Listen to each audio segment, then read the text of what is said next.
Here are the highlights of our first race for the GT Academy here at Donington Park. Luke Shaw started from pole position, but behind him, it all kicked off at Redgate corner with James Nicholas second in the Rookie Championship, getting knocked out wide by Mike Taylor, whilst his championship rival, Harry Gamble, was tapped into a spin after a pinball accident between Julian Wantling and Mark Ellman.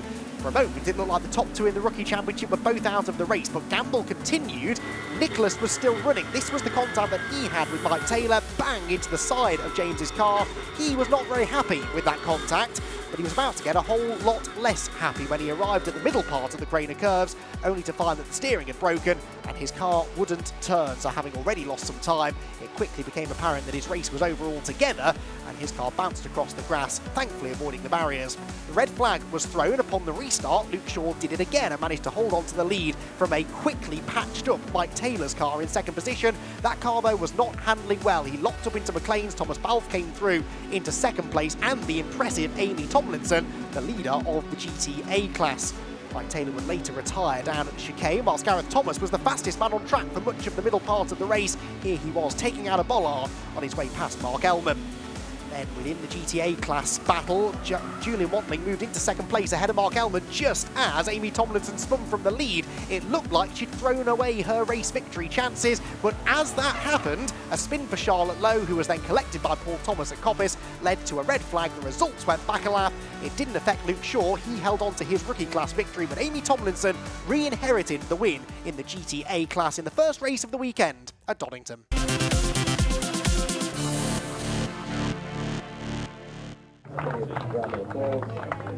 The red flag helped a lot. I'm not really sure what happened at the first start. I was just ended up in the gravel. But yeah, as soon as I got pushed out, it said red flag, so I was like, result. So start again, and then yeah, managed to make a clean start and pick a couple off. So yeah, third was all right. Take that. You were getting sort of close towards the top two. Did you feel if it would have gone to the full length, you could have probably got on board? No, we all had quite similar pace. I saw James was out at the start, and he's the nearest to me in the championship, so I thought I'll play it safe for this one and take third, really. Obviously, this is only the beginning of the weekend. Anything to do for tomorrow? It looks like it's going to be wet for tomorrow, so it'll just be completely different. But yeah, we'll cross that bridge when we get to it. I've just been told I had fastest lap, so I think I was getting there. I think I was getting down, he was catching, and then we were just playing catch a tail. But I think I also had Gamble closing behind, so if the race went to full, I think it would have been a good three-way battle for the lead. Great way to start weekend though, so good place to continue for tomorrow? Yeah, starting fourth again tomorrow, same people in front, so well, obviously it's unfortunate for what happened to them, but from my side of things, same thing again, hopefully. I'm a bit gutted I couldn't see the checkered flag, which was nice to go past with a checkered, and I was a bit like nervous as well when the first red flag was called, because I was like, oh, I pulled a real good start, pulled a good sort of little bit of a gap, red flag, and I was like, I'm going to have to do all that again. Luckily I could and stayed in front, so it was good. Young Mr. Balfe was closing you in though on that second half of the race?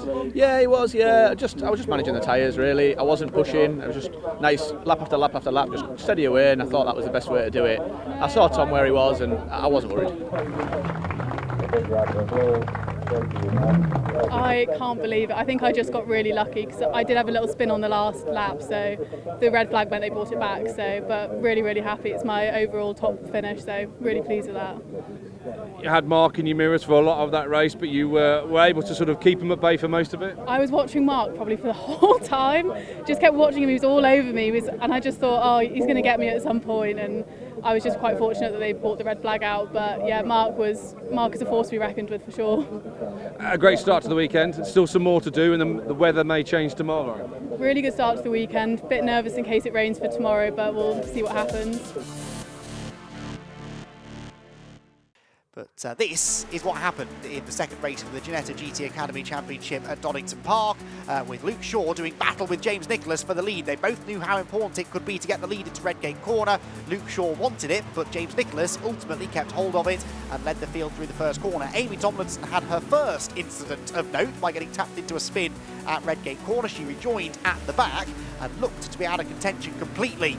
Tom Balfe Gareth Thomas and Harry Gamble were engaging in an entertaining scrap early on, and then it all went wrong for Charlotte Lowe with a self-inflicted spin at the chicane, bringing out the safety car. After the safety car, James Nicholas managed to control the race. He was under constant threat from Luke Shaw, but Luke was never quite able to get within striking range. Gareth Thomas was within striking range of Harry Gamble and almost made the move stick for 5th place at Redgate, but contact was made. He ran wide and gave the place back away. If you thought that was contact, though, it was nothing compared to what happened at the Melbourne hairpin. Amy Tomlinson out after contact with Ali Al-Jafari, and James Nicholas, under red flag, claimed another race victory.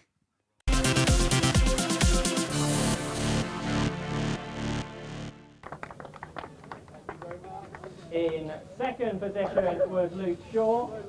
No, I had a nasty lock-up, my silly fault, and it let them go for a minute. I sort of felt like I had a bit more time left in it towards the end, but I think settling for third was a sensible move.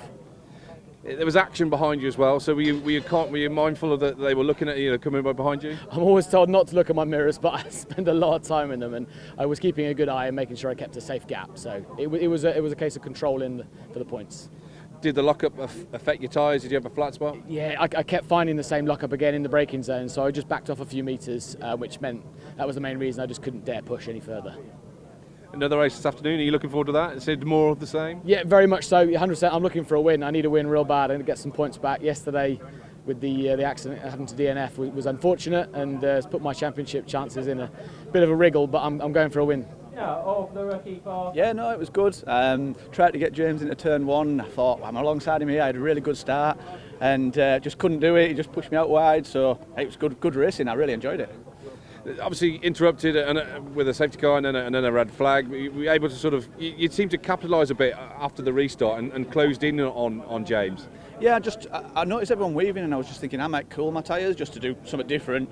And it sort of helped. It gave me a little bit more front end after the safety car, so I felt like I could capitalise a bit, but it was too quick ultimately. I just couldn't close that gap, so I just thought I'll stick in for second and just keep the gap behind me rather than make a mistake. Another race to go this weekend. We don't know what the weather's going to do. We've got blue skies now. Yeah, well, it was a bit of touch and go with that because we were thinking, is it wet, is it dry? We didn't know what to do, but we just thought, no, it was drying out. We looked at T1 and it was a dry line, so we thought, well, we'll just do that. Doesn't matter what anyone else is doing, we'll go for it. And luckily, yeah, everyone else was on dries anyway, so it was good. Class for round 7 of the Ginetta GT Academy. It was a great one. I was just wanted to get around turn 1 this time, and yeah, went to plan. Obviously, red flag. I wasn't certain it was going to end the race or not. Obviously, I hoped it did in some ways, but yeah, it's a really good result. Really happy with it. Luke was in your mirrors for most of that though, so obviously that was in the back of your mind. Yeah, I had him on the first sector, and he definitely had me on the third sector. And I knew as long as I could get around there, I thought I had the best of him into turn 1. So yeah, round the hairpins, he was quick. So it was a good race, pushed me along the way. Yeah, so we were at breakfast this morning, so we had a little plan not to take each other out, and we didn't, so it's good. The podium, there will be some photographs to be taken. Yeah, it was a lot of action, especially the first turn, but just kept on the back stuff and managed to win. Julian started to close on you in the sort of the closing stages. Were you looking in your mirror, you were concentrating on what he was doing, or do you feel that you controlled the race quite well? No, I had a diff issue. The temperature light came on, and so that distracted me a bit. Gave Julian a chance to close up. All good for the last race today. You feel you can the team can fix the diff issue? Yeah, for sure. We'll see. The third race of the weekend in the Ginetta GT Academy saw a light to flag victory for James Nicholas, who led the field into Redgate corner and never looked back. Behind him though, if he had have had time to look back, he would have seen some pretty intense battling. Luke Shaw initially managed to slot into second place, had a bit of contact with Mike Taylor exiting Redgate corner, but managed to fend him off. The man on the move though was Harry Gamble, who got past both Gareth Thomas and Mike Taylor with some supremely brave driving on cold tyres to gain 2 spots on the run down through the Craner curves and get into a podium place. There was contact further back between Peter Thompson and Charlotte Lowe that saw Charlotte heading spectacularly into the barriers at high speed. Her race was done whilst Thompson retired to the pit lane. Then Harry Gamble got into the back of Luke Shaw's car whilst they were both battling with Gareth Thomas, and Gareth took advantage to break through into third position.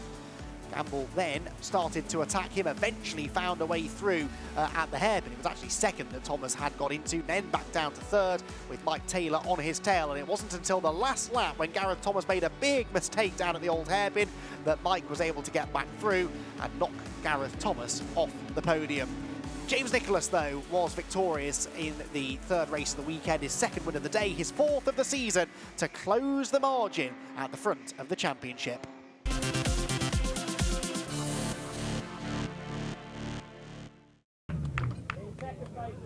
Oh man, I can't complain at that. Last time we spoke I said I was going for a win. That didn't work out, but I had a lot of fun. It was a frantic race, and it was all action all the way through. It certainly was. I got a great start, a little bit of contact knocked me off for a minute, so I dropped a couple of places, but then I had a chance to just settle in and attack again, and then a bit of fortune went my way, picked off a couple of spots, and yeah, third place, we'll take that. A big smile on your face, and move on to Anglesey on a positive. Yeah, absolutely, it's about the racing, honestly, and anybody that joins this championship, it is about the racing. It's not necessarily about the position. I had fun because I had some swapping, some action, some excitement, some upsets, some joy, you know, it's great, love it. Yeah, kind of tried to make moves early on so the gaps didn't spread out too much, so yeah, quite happy with that.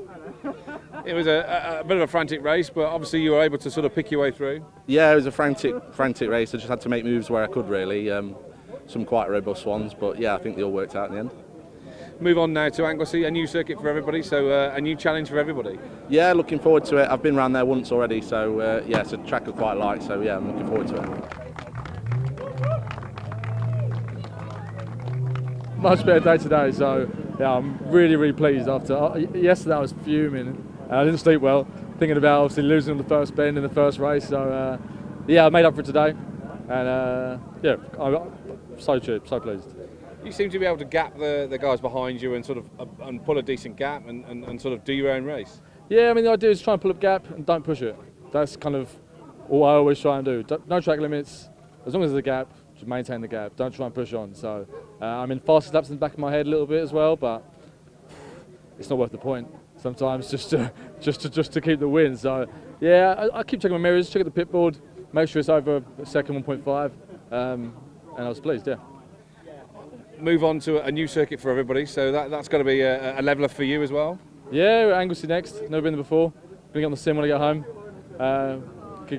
see what it's all about. So yeah, I think it's a different kind of track, but it looks nice scenery, something good to look at. Yeah, I was just trying to keep on track and catch up with the guys in front of me. It's been a good weekend for you all weekend here at Donington Park. Have you enjoyed this weekend? Yeah, absolutely. Can't wait for the next one. Move on to Anglesey, a new challenge. Is it a circuit you've ever been at? Never raced there, never driven there, so it should be interesting.